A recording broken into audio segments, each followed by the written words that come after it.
Bom dia, amados. Graça e paz. Estão felizes? Que bênção hoje de manhã, esse momento de adoração inicial. Seu coração está leve, não? Pergunta para o irmão do seu lado, seu coração está leve?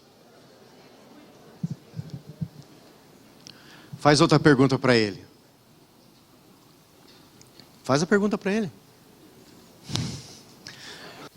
A pergunta é: você está com expectativa para o que Deus vai fazer na sua vida? Pergunta para ele se você tem expectativa. Quais são suas expectativas para 2026?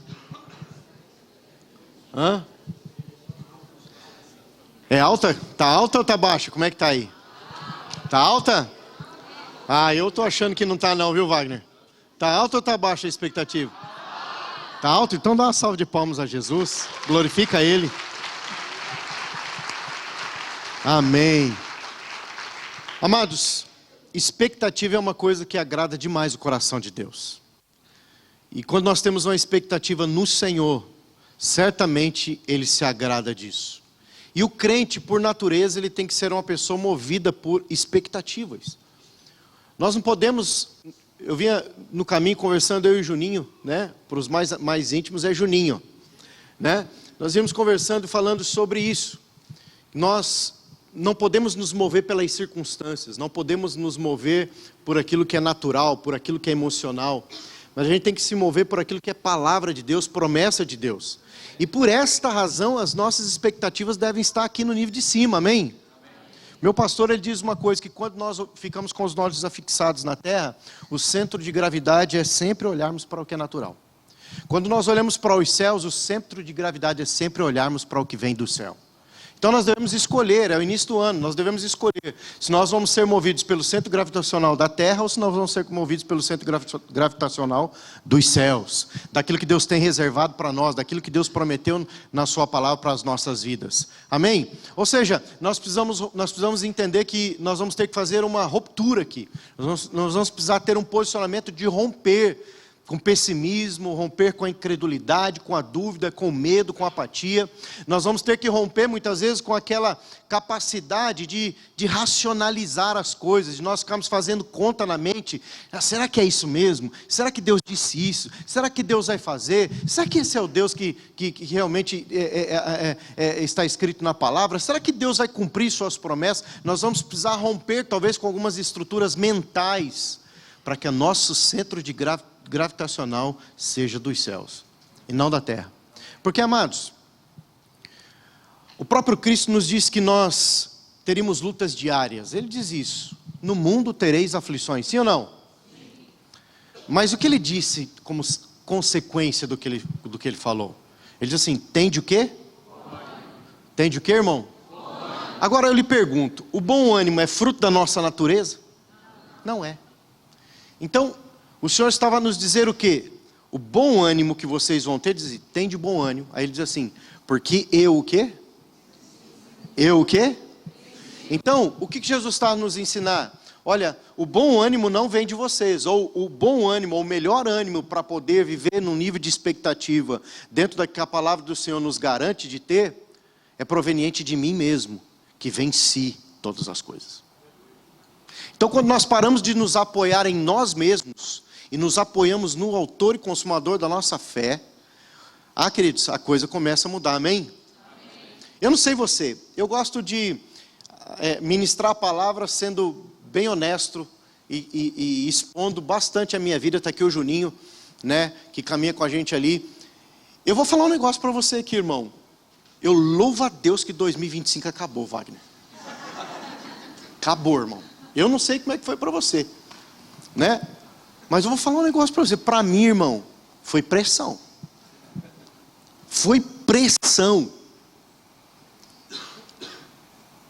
Mas de todos os lados. E nessa manhã eu quero trazer uma palavra para o teu coração, que é uma palavra que ministra muito a minha vida.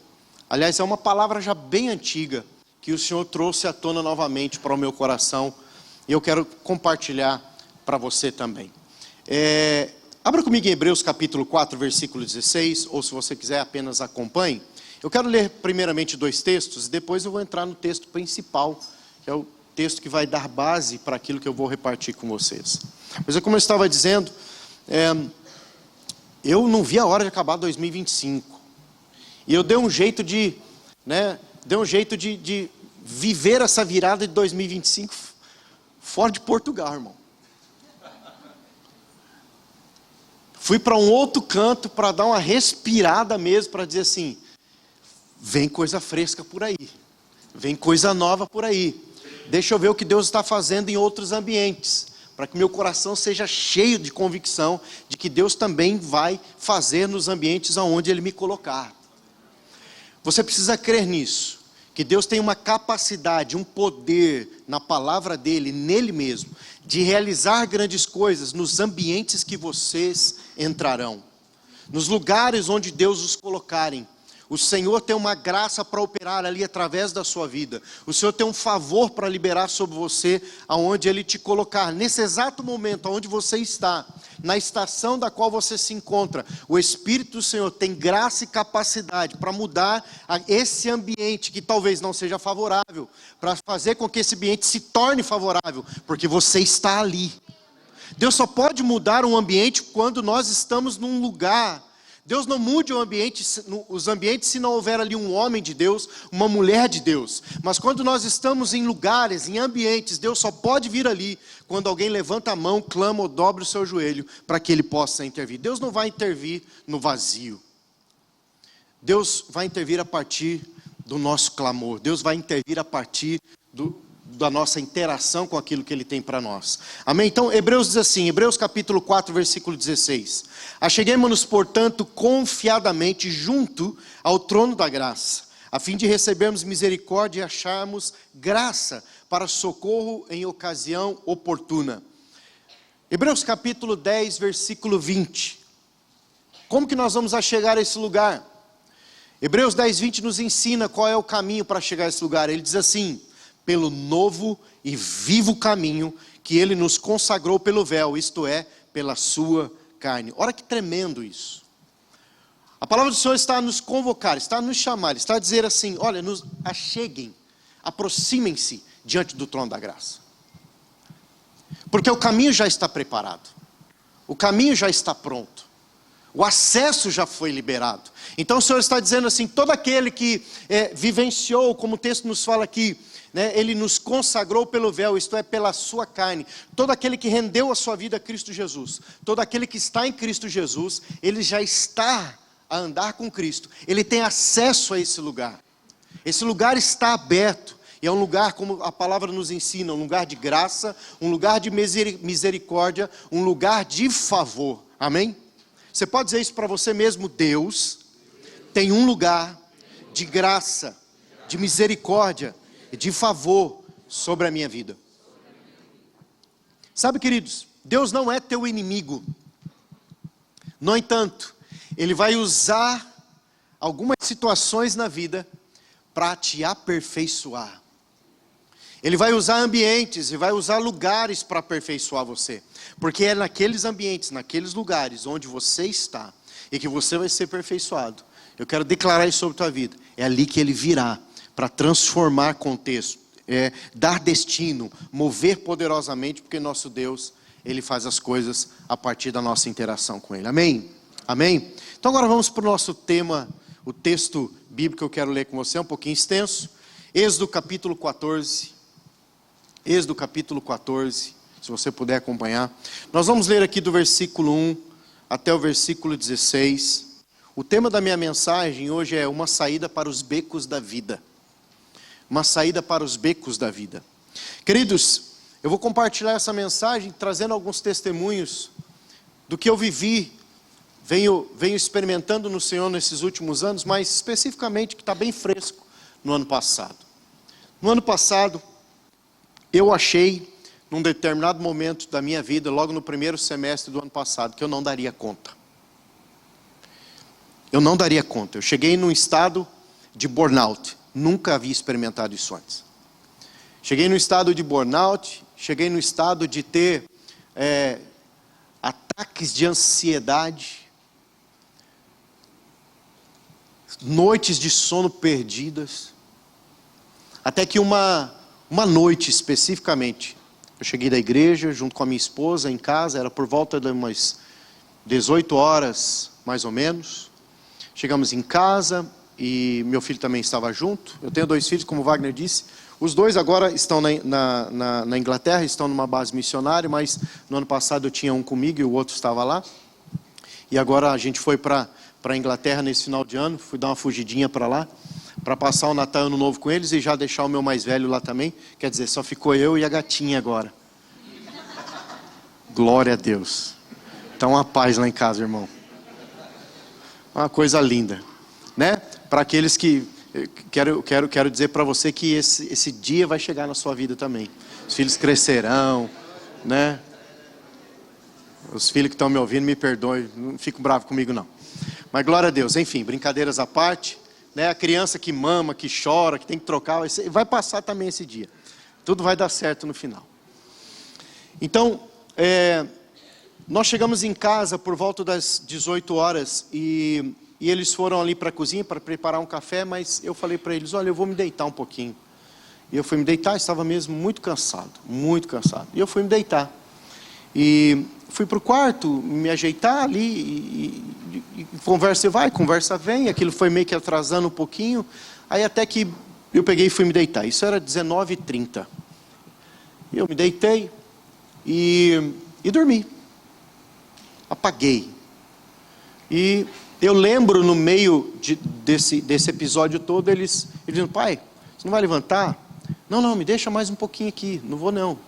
Só que assim, eles me contando isso, eu não lembrava desses episódios, eu não lembrava desses momentos que eles me chamaram, né? Então, pai, você não vai levantar? Amor, você não vai levantar? Olha, nós estamos saindo, você não vai junto? Não, me deixa aqui, eu dizia isso, me deixa aqui. E nesse vai levantar, né, pai, você não vai junto com a gente? Já era o outro dia, e eu não me dei conta que já era o outro dia. Ou seja, eu me deitei às 19h30 de um dia e fui acordar às 19h30 do outro dia. Eu não me dei conta. E eu acordei, peguei o relógio, estava na cabeceira da cama, peguei o relógio, para olhar, era 19h30.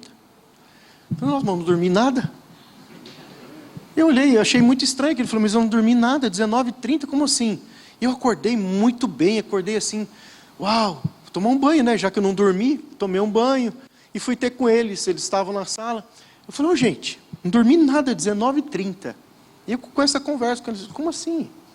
Amor, a minha esposa, amor, como assim? Ele falou, como assim, como? Não estou entendendo. Pai, você está ficando doido? Eu falei, não estou entendendo. Pai, você deitou ontem 19h30. Você acordou no outro dia, hoje já é outro dia. Eu parado olhando para os dois assim, minha cabeça... Eu não entendi aquilo.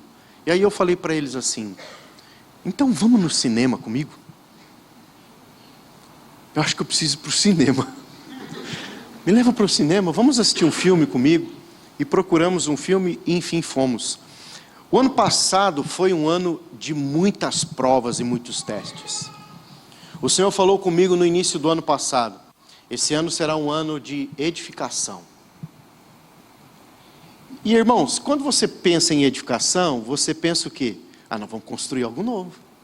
Aquela euforia de construir algo novo. Aquela euforia, né? Nós vamos implantar alguma coisa. E naquele ano, no início do ano, né?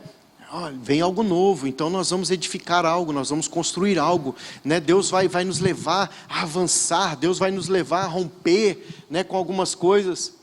E eu trouxe essa palavra para a igreja, eu trouxe essa direção para a igreja. Irmão, foi um ano de quebradeira.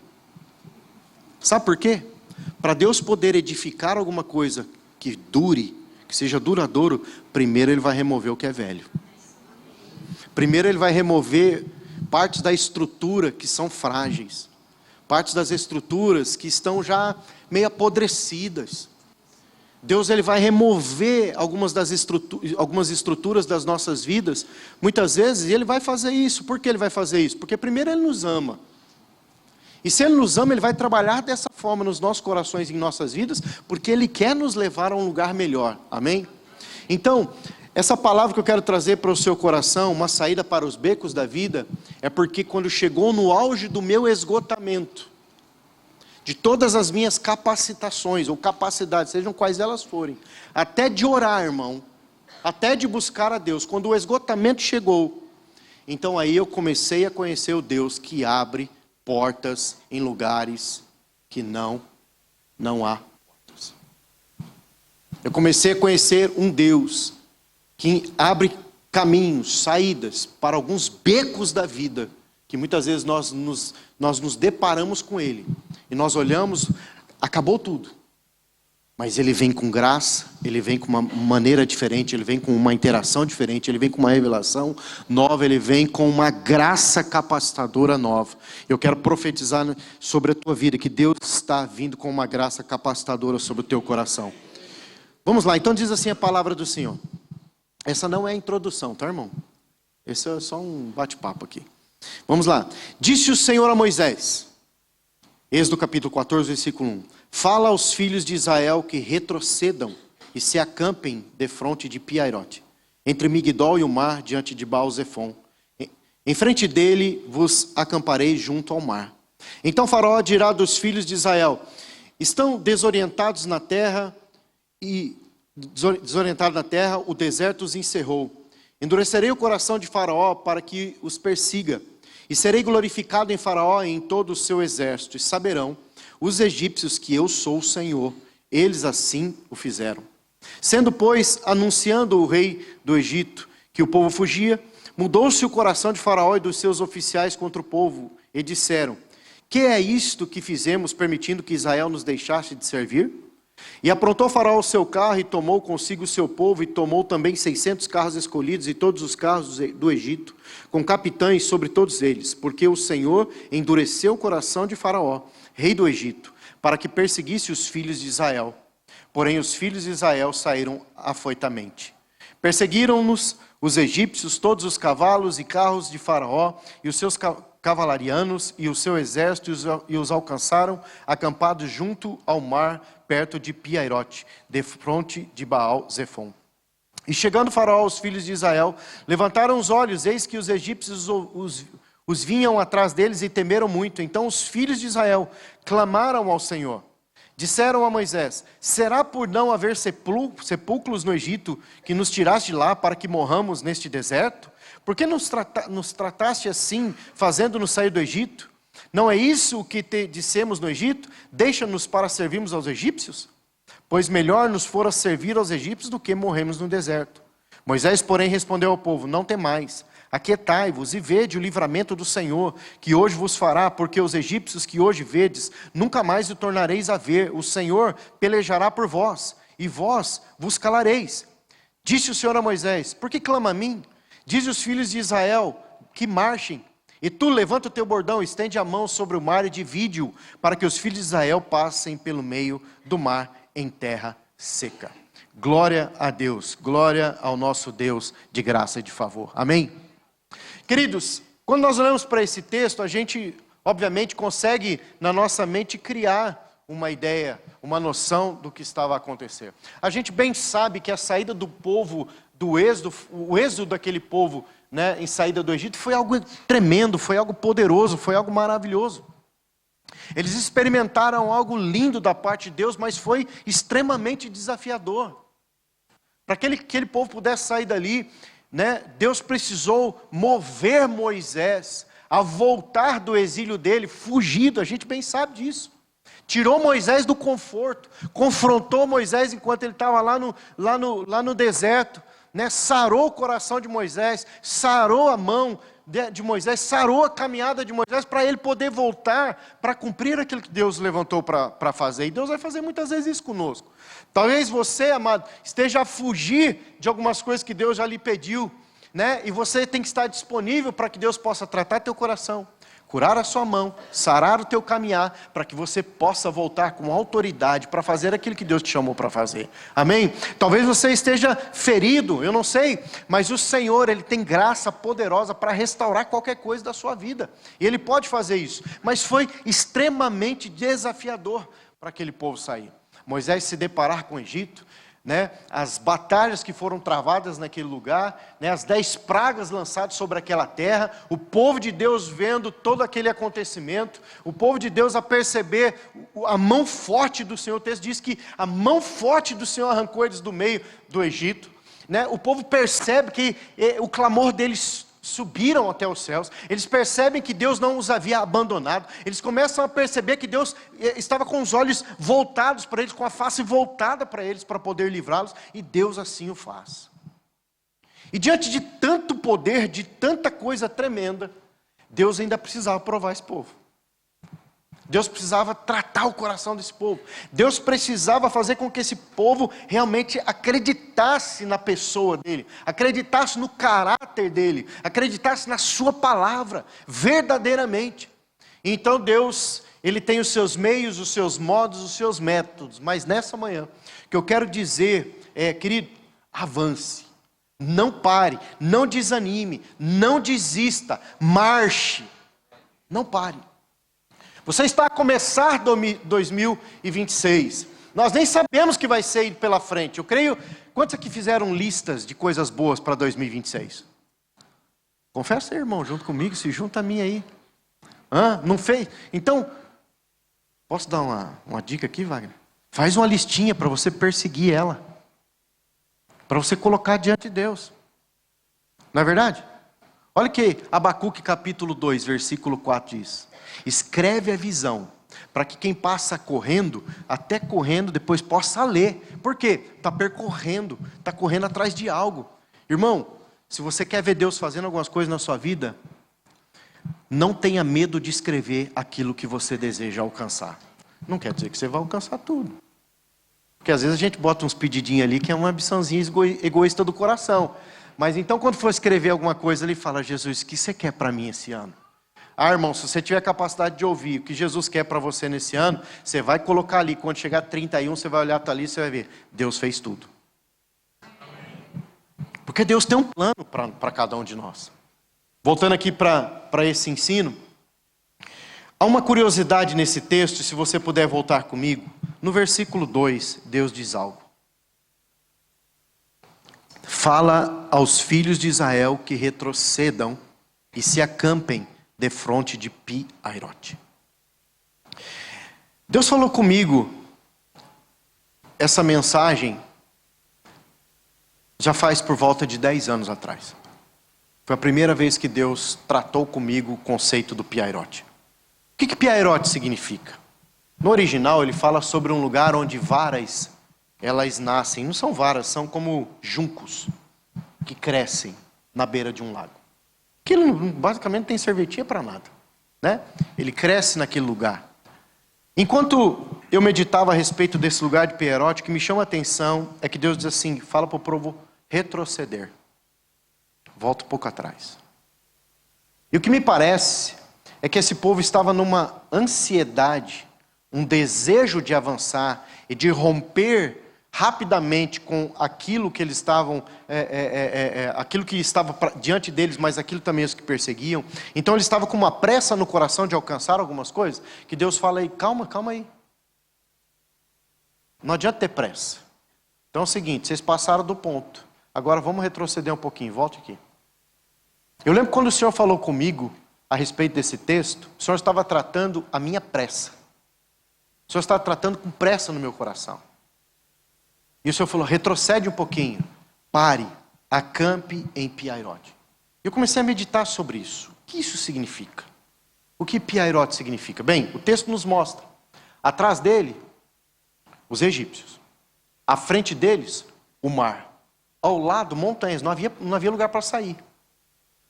Trazendo para a aplicação, era um beco sem saída aquilo.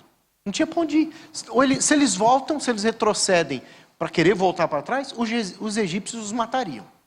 Se eles tentam atravessar o mar a nado, morreria todo mundo afogado. E não havia hipótese de passar. Com crianças, com tudo que eles carregavam. Também não havia como fazer uma volta para poder transpor aquele mar. Não havia caminho, não havia como encontrar uma passagem, um meio, um modo de poder sair daquele lugar. E enquanto eu meditava sobre isso, o Senhor começou a trabalhar o meu coração algumas coisas. que Pierotti representa um lugar muitas vezes de impossibilidades. É quando há um esgotamento das nossas capacidades. E deixa eu lhe dizer, Deus pode te levar para esse lugar. Ah, vira a boca para lá, pastor. Deus pode te levar para esse lugar.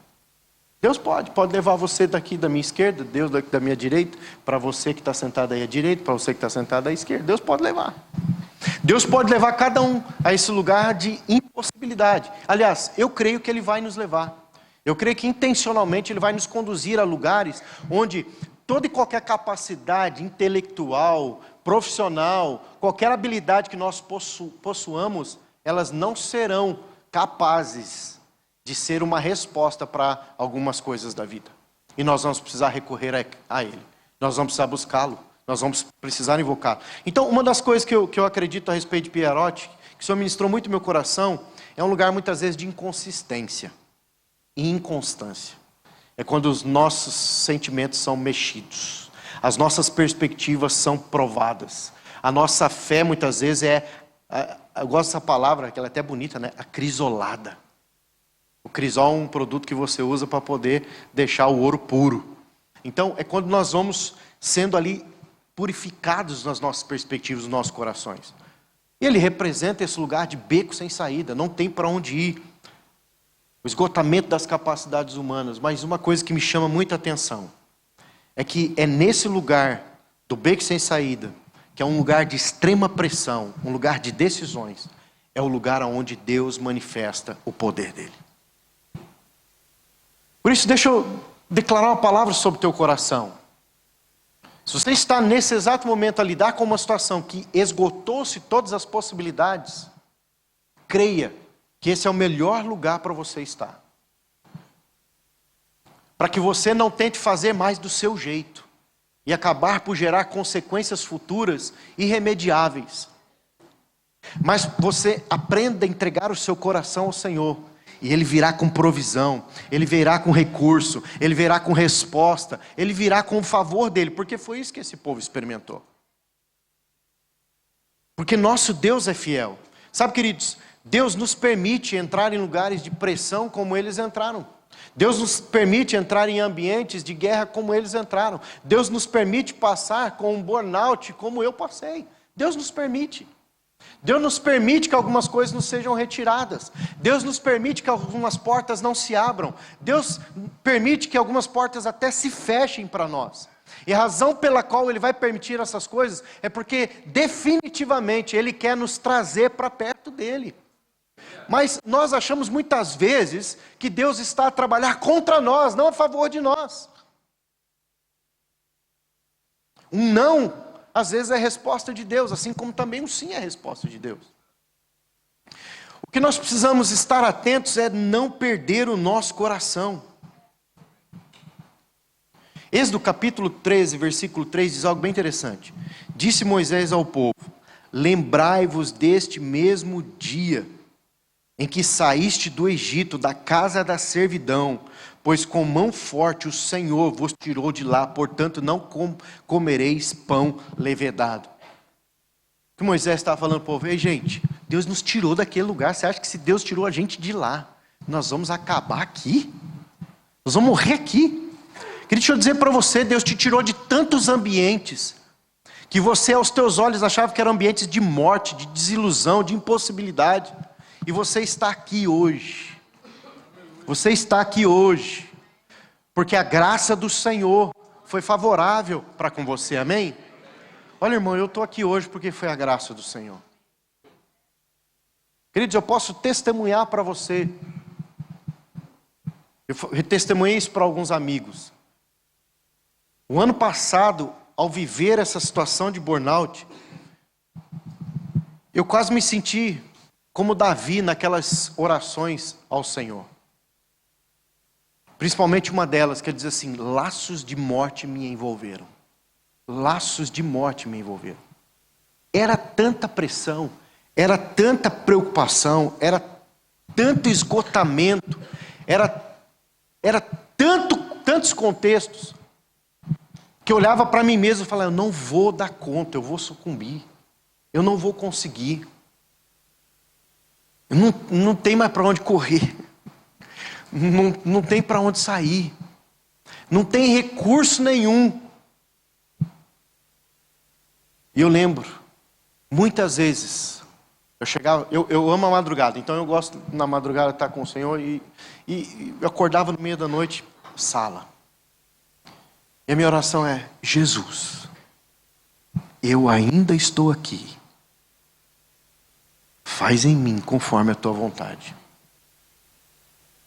Muitas vezes eu só me colocava diante do Senhor para dizer para Ele: Jesus, eu ainda estou aqui. Eu não vou fugir da sua presença, mas faz em mim conforme a tua vontade. Irmão, não tinha força para orar por nada. Quando eu olhava para a igreja, eu falava assim: Deus, cuida da sua igreja, você é o cabeça da igreja. Cuida da sua igreja, a igreja amada do Senhor. Porque o pastor dela não está bom das pernas, não. Eu era honesto diante do nosso Deus. Era honesto diante do Senhor. Eu estou sendo muito honesto com você, que eu estou contando das minhas fragilidades. Por quê? Nós somos carne. Nós temos lutas, nós temos guerras. Mas, por outro lado, nós também temos um Deus que luta em favor de nós. Aplauda Ele, querido, honra Ele.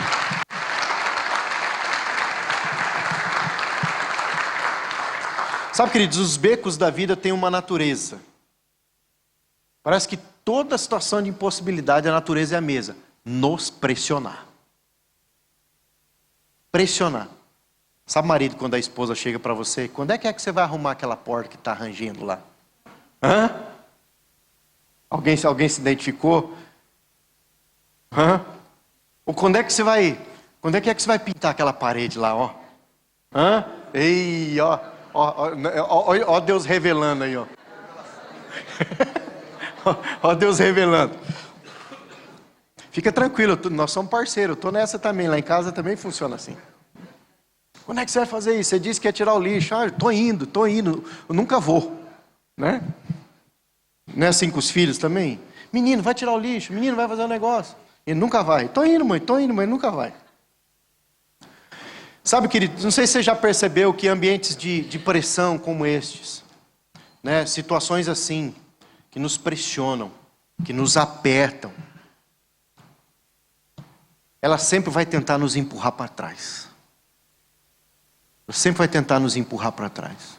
Toda situação de pressão vai sempre nos tentar empurrar para trás. Olha a conversa do povo com Moisés. Será que não havia túmulo lá no Egito? Vamos morrer aqui agora. Não era melhor nós ter morrido lá no Egito? Vamos morrer aqui agora. Situações de pressão sempre vai empurrar você para trás. Ou seja, aquele tempo era bom, né? Olha, por que eu decidi isso? O que eu fui fazer isso? O que eu fui inventar de fazer isso na minha vida? Às vezes a gente olha para as situações, sempre olhando para trás. Aquela época foi boa, agora está difícil demais. Quem sabe se eu fizesse assim? Quem sabe se eu fizesse de outro modo? Quem sabe, né? A gente fica sonhando com algumas coisas. E o inimigo vai nos enredando com algumas ideias. E nós ficamos prisioneiros de algumas fábulas, de algumas noções, de algumas ideias. E a gente se percebe não saindo do lugar. E a gente se pega retrocedendo e começa os pensamentos de incredulidade, de medo, de dúvida. Porque lugares de pressão, ou lugares como Piairote, ele sempre vai tentar confrontar as nossas convicções. Haverá um confronto das nossas convicções. O que nós estamos seguindo, a quem nós estamos seguindo. Ou seja, nesse lugar de pressão, meu irmão, deixa eu dizer para você, não há volta. Você não pode voltar atrás. Você não pode desistir. Você não pode querer parar. Você não pode, diante das adversidades, das lutas, ou do que está diante dos seus olhos, você não pode permitir que o lugar de pressão te coloque para baixo, te coloque para trás, te faça retroceder, olhar para trás. E eu creio particularmente que quando nós começamos a olhar para trás, nós estamos respondendo aos céus o quê? Que o centro de gravidade terrena nos domina. Quando nós temos essa postura de permitir ser pressionado e retroceder nos nossos pensamentos, retroceder nas nossas convicções, retroceder na nossa fé, na nossa crença, né, na nossa fé em Cristo Jesus, sabe, nós estamos a declarar para os céus que nós estamos sendo movidos pelo que é natural, pelo que é circunstancial, pelas nossas emoções. Mas quando nós decidimos nos colocar diante do Senhor, o Senhor vai nos fazer avançar, o Senhor vai nos fazer romper. Então, eu creio que esses lugares de pressão que não há mais volta, para mim se assemelha muito como o Getsemane. Você vai lembrar. Jesus, ele está ali no Getsemane. Está com os seus discípulos, ele está a orar. E ele sai para um lado para orar, e ele começa a orar, e você conhece o texto. E chega um determinado momento que ele faz a seguinte oração: Senhor, se possível, passe de mim esse cálice. No entanto, que seja feita a tua vontade. Quando eu olho para o Getsemane, a palavra Getsemane, ela fala sobre a prensa do óleo. Um lugar de pressão, onde vai ser extraído o óleo, ok? Mas Getsemane para mim, sendo um lugar de pressão, dentro desse contexto, o Getsemane para mim é um lugar de resposta. Por quê? Debaixo de tamanha pressão, o Senhor até desejou e pediu, se possível, livre de mim. Mas ele respondeu de maneira correta ao Senhor. Ele diz assim: Senhor, eu estou debaixo de pressão, eu quero te obedecer, eu quero ser fiel àquilo que eu vim realizar nessa terra, eu vim ser o Salvador, o Messias, o Redentor. Eu estou debaixo de extrema pressão, mas a resposta que eu quero dar para o Senhor, realmente, seja feita a tua vontade. E muitas vezes, amados, nós estamos no mesmo lugar de pressão. Como o apóstolo Paulo escreve em 2 Coríntios 4, do 8 ao 9, fala que de todos os lados nós somos apertados, oprimidos, né, perseguidos, angustiados. Mas o Senhor está conosco. O Senhor está conosco. Sabe, Satanás espera que eu e você retroceda. Ele espera que nós desistamos. Por quê? Porque o propósito de Satanás é frustrar o propósito de Deus para a minha vida e para a tua vida. O desejo de Satanás, a alegria de Satanás, é de alguma maneira perceber, quando Deus olhar para mim e para você, uma insatisfação em relação a nós. Mas pastor, Deus pode ficar insatisfeito em relação a gente? Pode. Está escrito em Hebreus capítulo 10. A palavra do Senhor diz assim, que Ele não se agrada daqueles que retrocedem. Não se agradar, de alguma maneira, né, tem gente que acha que Deus não tem sentimento, né? Deus é tão santo que Ele não sente, que Ele não entristece. E a palavra de Deus mostra que Deus, Ele se entristece. Ele diz assim, que aqueles que retrocedem, Deus não se agrada dele. Por quê? Porque nós não somos daqueles que retrocedem. Nós somos da fé, amém? Profetize sobre o teu irmão que está ao seu lado, sua esposa. Você é da fé. Sabe, amados, eu acredito que como nós lidamos com as pressões da vida, determina a nossa vitória ou a nossa derrota. É como nós enxergamos o momento que nós estamos a viver, que vai determinar aonde nós vamos, ou aquilo que nós vamos alcançar. Se nós vamos vencer ou se nós vamos perder. Por isso, lugares como esse é um lugar que não há volta, não tem como você retroceder. Você não pode retroceder. Quantos aqui conhecem pessoas, às vezes ali, convictas, resistentes, resilientes, que às vezes você olha e fala, mas tu é turrão mesmo, hein? É, né? Nossa, tudo tem que ser do seu jeito, né? Gente assim convicta, forte, corajosa. Quantos conhecem gente assim? Minha esposa convive com um. Vai desse jeito. Não, não vou, já decidi, vai ser assim. Não, mas desse jeito vai ser melhor. Não, não quero, vai ser assim. Vai ser do meu jeito, senão não vai ser. Conhece alguém assim, não?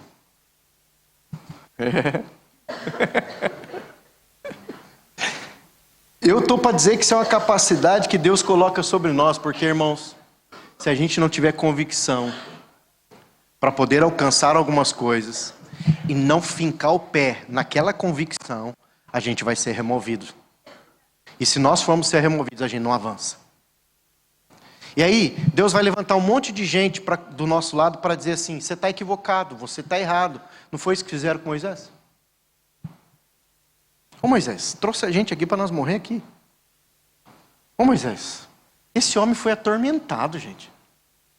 O tempo todo, as pessoas ali, às vezes você vai ter pessoas do seu lado a falar nos seus ouvidos, tentando levar você para um lugar de descrença, tentando levar você para um lugar de impossibilidade, tentando levar você para um lugar de que você não vai conseguir alcançar, que você não vai vencer, que a sua casa não vai viver uma experiência poderosa da parte de Deus.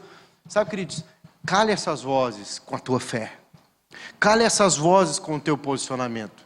Então, sabe, nós precisamos perceber isso. Esses lugares de pressão são lugares de aperfeiçoamento.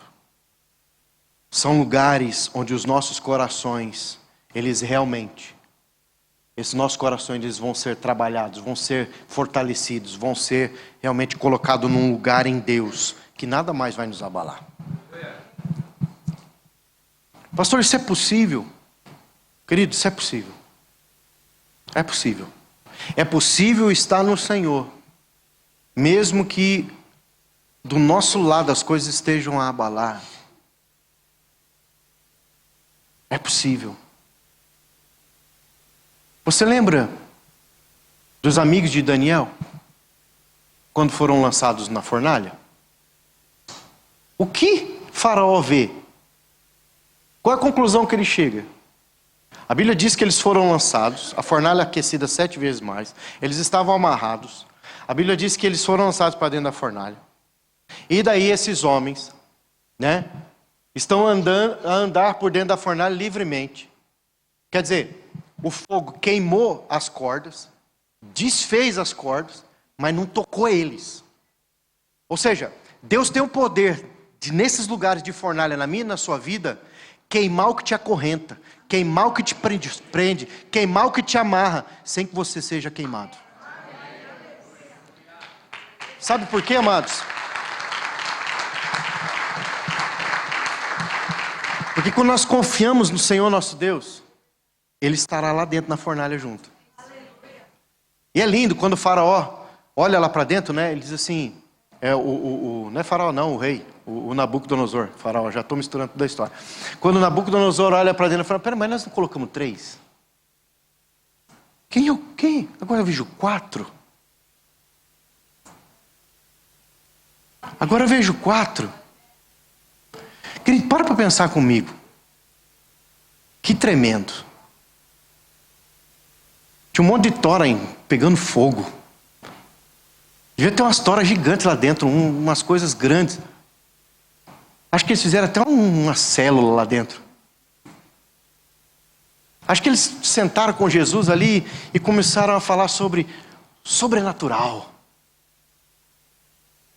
O texto de Hebreus capítulo 11 diz assim, que até o poder do fogo eles apagaram.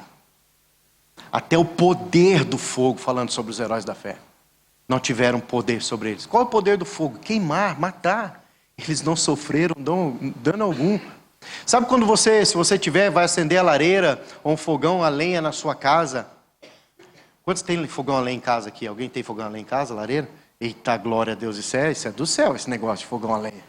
Isso é do céu. Mas sabe quando você vai acender, que daí aquela fumacinha sai, você acaba a perceber que o cheiro da fumaça, pegou na roupa, aquela coisa. Ou quando a irmã vai fazer uma fritura lá na cozinha e você termina de fazer a fritura, o almoço, e você está mais cheirosa que o próprio almoço, porque saiu dali toda, nem esse cheiro de queimado eles tinham nele, irmãos. Eu estou dando pequenos exemplos de coisas reais, verdadeiras, que a palavra do Senhor nos aponta. Ou seja, é nesse lugar de pressão que nós somos revestidos também de autoridade. É nesse lugar que Deus nos veste de autoridade. É nesse lugar que as vozes, elas são caladas. Olha o texto, Êxodo 14, 12 e 13. Ele diz: não é isso o que te dissemos no Egito? Deixa-nos para que sirvamos os egípcios? Pois melhor nos fora servir aos egípcios do que morrermos no deserto. É nesse lugar que Deus vai fazer com que as vozes que tentam te paralisar, me paralisar, como o medo, a dúvida, ou qualquer outro sentimento. É nesse lugar que a voz de Deus precisa ser a única voz, para que tudo isso seja calado diante de nós. Para que isso seja submetido diante do poder, da grandeza do nosso Deus. Moisés foi clamar ao Senhor. Moisés foi buscar o Senhor. E é nessa hora, querido, que o que faz com que essas vozes se calam é o que está escrito em Romanos capítulo 10:10. Com o coração se crê para a justiça, e com a boca se confessa para a salvação. Eu acredito particularmente que quando nós estamos nesses ambientes, e nós cremos no nosso coração que nós temos um Deus generoso, um Deus poderoso, um Deus fiel, um Deus que faz infinitamente mais, nós começamos a confessar que vai mudar. Não vai permanecer dessa maneira. Vai mudar. Deus está a vir. Deus está a trazer livramento. Deus está a trazer restauração. Deus está a trazer cura. Deus está a abrir a porta. Deus está a trazer provisão. Quando nós cremos no nosso coração, imediatamente os nossos lábios devem profetizar aquilo que nós cremos. Imediatamente nós devemos declarar. Sabe, queridos, eu acredito particularmente. Eu faço disso um hábito para a minha vida, para poder viver estações de graça e de favor da parte de Deus. Eu acredito que a adoração antecipa o milagre. Eu acredito que toda adoração e todo reconhecimento de quem Ele é e do que Ele pode fazer é uma antessala para o sobrenatural. Então, todo aquele que não faz uso desse recurso, ele vai fazer uso da murmuração e da reclamação. Quando nós não cremos no nosso coração a respeito do que Deus tem para nós, nós começamos a murmurar, a reclamar, a questionar. Nós começamos a praguejar, a falar mal. Nós abrimos as nossas bocas para exatamente pôr em prática aquilo que o apóstolo Tiago disse. Que na língua, há um poder na língua, de vida ou de morte. Quando a morte para de operar através dos nossos lábios? Quando o nosso coração se alinha com a vontade de Deus. Porque quando nós cremos no nosso coração a respeito da vontade de Deus, da palavra do Senhor, não há como a gente profetizar coisa diferente. Não há como a gente profetizar aquilo que nós queremos ver. Irmãos, por isso que nós precisamos ser cheios da palavra. Por isso que nós precisamos meditar na palavra. Eu me assusto ainda. Eu me assusto como os crentes não leem a Bíblia. Os crentes não leem. Aí falta matéria-prima para o Espírito Santo trazer revelação, irmão. A matéria-prima para que Ele nos guie a toda a verdade é Bíblia. É vitamina B. É Bíblia. Então nós precisamos ler a palavra. Ler a palavra para crer no coração. E quando chegar os dias de pressão, como eles chegaram aqui, eu falo assim, eu sei que o meu Redentor vive. Eu sei que o meu Redentor vive, Ele está a vir em minha direção, está a vir em meu encontro. Eu profetizo, eu declaro, eu libero no mundo espiritual que esta situação não é permanente, é temporal, ela vai passar, porque a palavra do Senhor permanece. A palavra do Senhor permanece. Amém, queridos? Sabe, nós precisamos crer nisso. Agora, é nesses lugares, amados, de dores que nós vamos ser aperfeiçoados. Porque é ali, como eu disse, o nosso coração vai precisar se alinhar com a palavra do Senhor. E vamos precisar viver aqui uma declaração bíblica de mudança a partir de nós mesmos. Uma resposta para o céu, amém?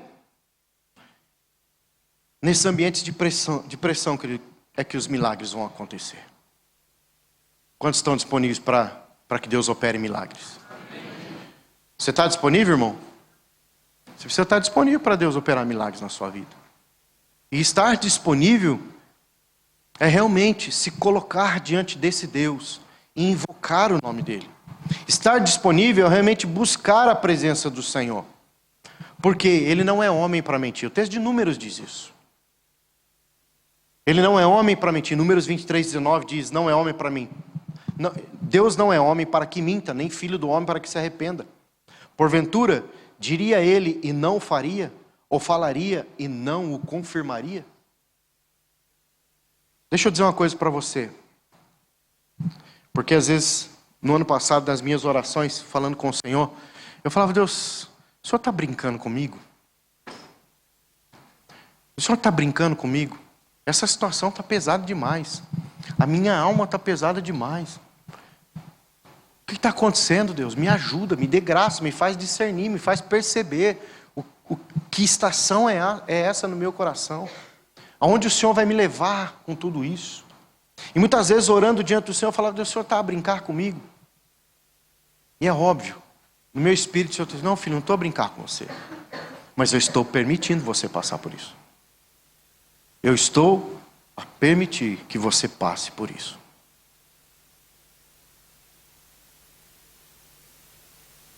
Nesse lugar de permissão, amados, eu conheci um bom Deus. Nesse lugar de permissão, eu conheci a graça de Deus. Lembra de Jó? Quantos querem ser abençoados como Jó? Nossa, o pessoal está desanimado hoje aqui, começando um ano desse jeito. Ô gente, me ajuda. Ele está com medo de ser pegadinha? Não, aqui não tem pegadinha não. Quantos querem a bênção de Jó aqui, aquela bênção abençoadora, transbordante, recalcada? Quantos querem? Porção dobrada, aleluia. Glória a Deus, porque Deus tem isso para você. Mas Ele vai começar a gerar a bênção na sua vida, no meio da luta. Ele vai começar a gerar a porção dobrada sobre a tua casa, no meio da luta, no meio da dor. E é ali no meio da luta, no meio da dor, deixa eu contar isso para vocês. No ano passado, vivendo esse contexto, eu lembro um dia que eu fui atender um irmão. Eu estava muito mal. Estava muito mal, irmão. Meu Deus do céu, eu nessa condição ainda vou atender um irmão. O que eu vou dar para esse abençoado? Mas daí você descobre que tem coisa que está pior que a sua. Aí eu me animei. Mas eu fui atender aquele irmão. E ele estava mesmo assim com o coração muito pesado. Enquanto ele falava, eu escutava. Eu falava, Jesus do céu. Eu vou ter que orar por ele. Que oração que eu vou fazer para esse homem? Eu estou querendo pedir oração para ele. Mas eu vou precisar orar por ele. Sustentar o meu irmão em oração. Enquanto eu estava ali ouvindo a ele, e eu falando isso no meu coração, o Senhor me fez lembrar do texto de Jó. E o Senhor mexeu comigo, irmão. Eu não sei você, Deus já mexeu com você alguma coisa que você fica com os brios assim, tipo, agora eu vou. Agora não, agora você não me segura mais não, Deus. Agora eu vou passar por cima de todos os demônios que tiver pela minha frente. Eu senti claramente o Espírito Santo do Senhor ministrando no meu coração, dizendo assim, o Senhor mudou a sorte de Jó quando ele orou pelos seus amigos. Eu peguei na hora o que Deus estava falando comigo. Cara, se eu estou feio desse jeito, e eu quero mudança, e Deus está me dizendo que se eu orar pelo outro, para Deus poder abençoar o outro, o Senhor vai mudar a minha sorte também? Aí terminamos o aconselhamento, vamos por oração. Irmão, a Bíblia diz, aquilo que você quer que os outros façam a você, né, você faz aos outros. Eu fiz a oração mais poderosa da vida. Mais corajosa, mais valente, mais carregada de convicção. Não em mim mesmo, no Senhor. Eu falei, se você vai mudar a minha sorte, a partir de eu interceder por esse irmão, então eu vou interceder com a melhor oração. Eu vou clamar com maior vigor. E eu lembro, comecei a orar para aquele irmão, comecei a declarar. Enquanto eu fazia a declaração, meu coração foi sendo cheio. A vida de Deus começou a fluir em mim, meu coração começou a aquecer, uma disposição começou a alterar dentro de mim, algo novo começou a brotar. E eu lembro claramente, foi um ponto de virada na minha vida naquele momento. Eu terminei aquele momento de aconselhamento, de oração, ele estava radiante, eu também estava igual, porque Deus nos encheu. Eu experimentei da graça do Senhor ali. Sabe, amados, Deus tem o melhor para cada uma das nossas vidas. Eu quero encerrar mostrando para você, se você puder abrir comigo o último texto, Apocalipse. Apocalipse capítulo 3. 5 minutos, Wagner? Tem 10, tá bem? 10? Quantos me dá 10? Não precisa não. Daqui a pouquinho a gente... Apocalipse capítulo 3. Deixa eu ler isso aqui para vocês. Versos 7 a 11. Ele está a falar para a igreja de Filadélfia. Mas olha que poderoso o que o Senhor fala para essa igreja. Ele diz assim: ao anjo da igreja em Filadélfia, escreve: estas coisas diz o santo, o verdadeiro, aquele que tem a chave de Davi. Presta atenção nisso. Ele tem a chave de Davi. A chave de Davi.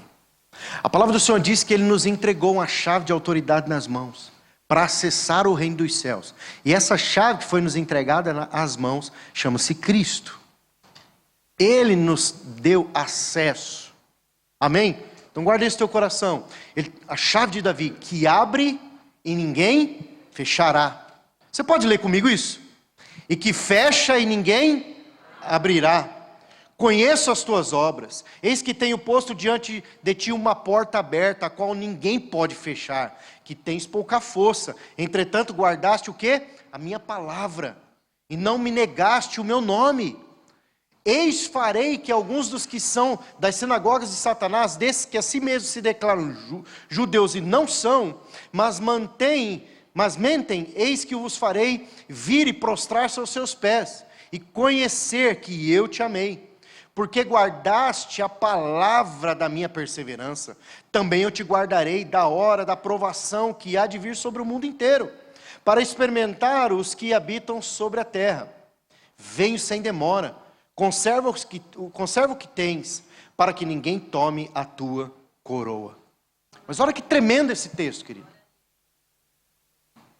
Eu me identifico demais com essa parte, eu não sei se você vai se identificar comigo nisso. Ele diz assim... Vamos achar o texto.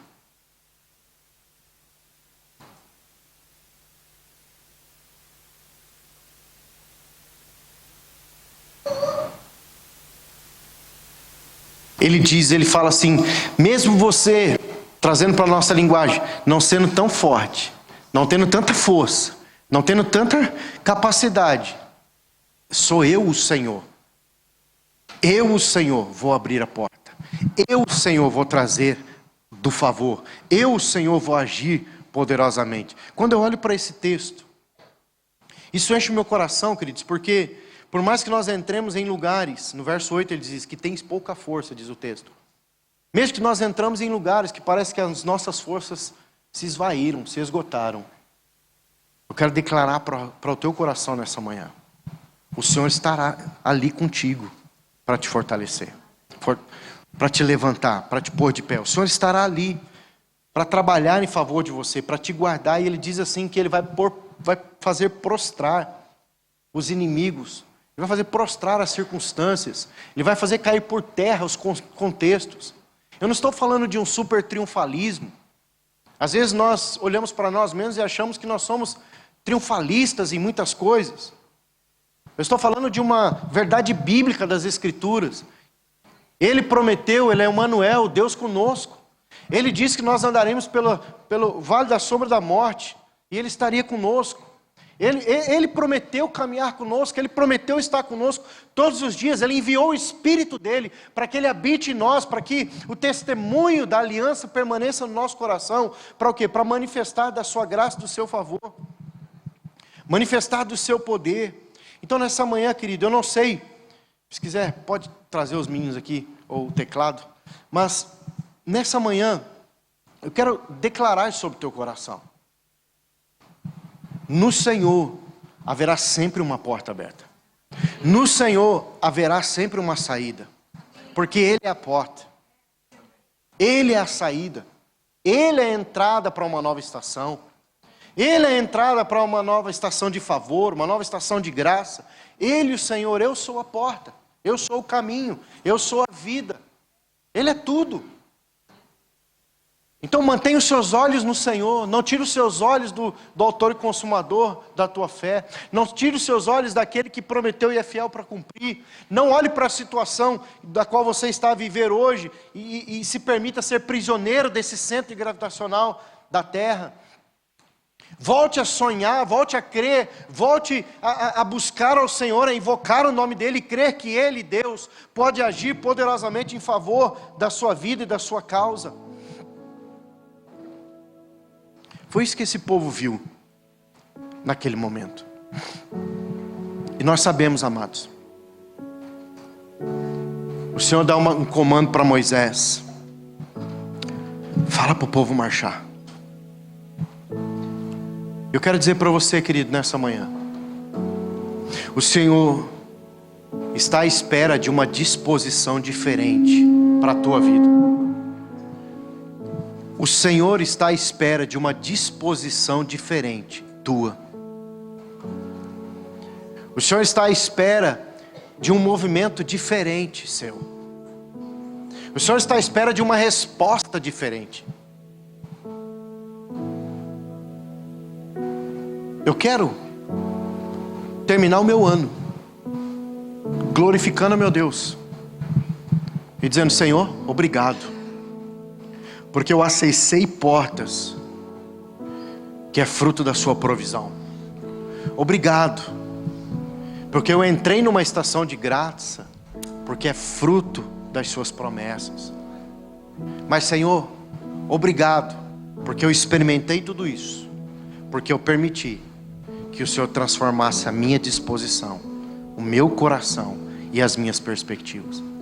Sabe, irmãos, aquele povo viveu muito milagre. Aquele povo experimentou muitas intervenções. Mas nós bem sabemos que aquele povo se mostrou muitas vezes duro no coração. E eu creio que essa mensagem, nesta manhã, é uma mensagem que quer te colocar num lugar de dependência, de quebrantamento. Quebrantar o teu coração, de você realmente decidir não fazer mais do jeito que você vinha fazendo, de você realmente escolher ser conduzido pelo Senhor. Talvez esse vai ser o ano que você vai ter que perdoar alguém, e você vai encontrar paz. Talvez esse vai ser um ano em que você vai ter que abraçar alguém, reconciliar, não sei. Talvez esse vai ser um ano para os casais que vocês vão ter que precisar aprender acordo e não fazer as coisas isoladamente, construir as coisas juntos. O marido não tomar as decisões sozinho, construir junto com a mulher em oração, construírem juntos como uma casa, como um lar, uma nova disposição diante do Senhor, uma nova perspectiva diante do Senhor. Por quê? Porque você quer viver segundo o centro gravitacional do céu, não mais refém do que é circunstancial e do que é natural, mas refém da ação e da graça de Deus.